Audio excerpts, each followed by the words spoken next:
There are so many zombie movie iterations that it's sometimes hard to get excited about a new one that pops up. But there are those rare gems that come up every now and then. Netflix has just brought the Korean zombie flick #Alive to its platform. Is it one of those gems that you shouldn't miss?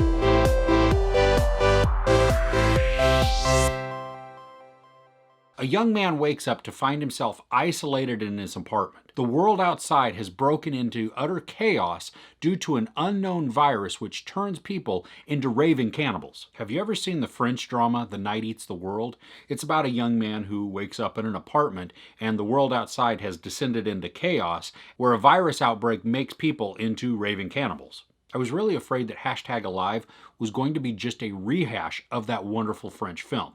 But luckily, it carves its own path. The first portion of the film, we really get to dive in to the mind and just the character of the young man who's trapped in his apartment, Oh Jun-woo. But he's not somebody that you'd pick to be on your team if you were making a survivalist group. He's an online gamer who does a lot of social media. I mean, sure, he seems like he's a nice guy, but he doesn't really have any skills that would prepare him to survive a zombie outbreak. It's just a lonely existence as he eats what little food he has and tries to connect with the outside world through social media or through what's on the news, or even attempting to get cell service because that is spotty at best, and so he has really no way to connect with anybody that he cares about. And we really begin to feel that isolation that he's going through.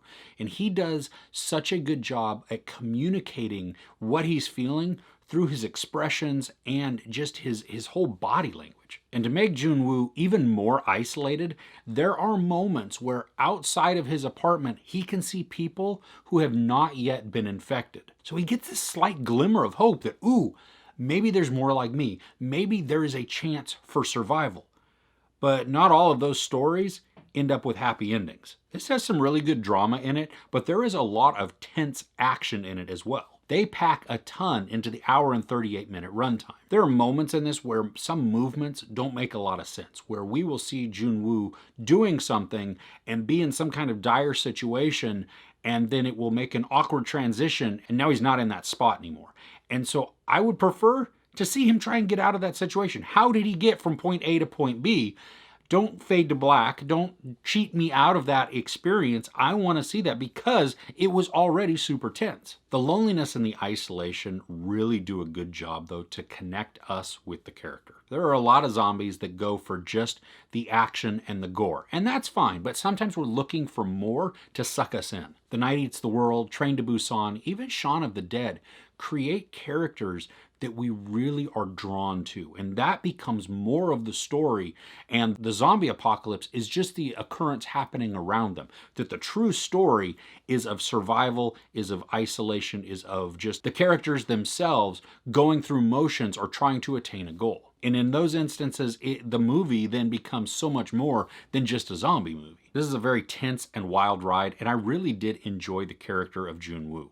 We get to watch him transform from just this helpless person to somebody strong and who is able to kind of stand up for themselves and to make some progression. And I like seeing that growth. There are predictable parts in it, and like I said, some of the transitions, I wish that they wouldn't have just faded to black. I wanted to see some more of that progression.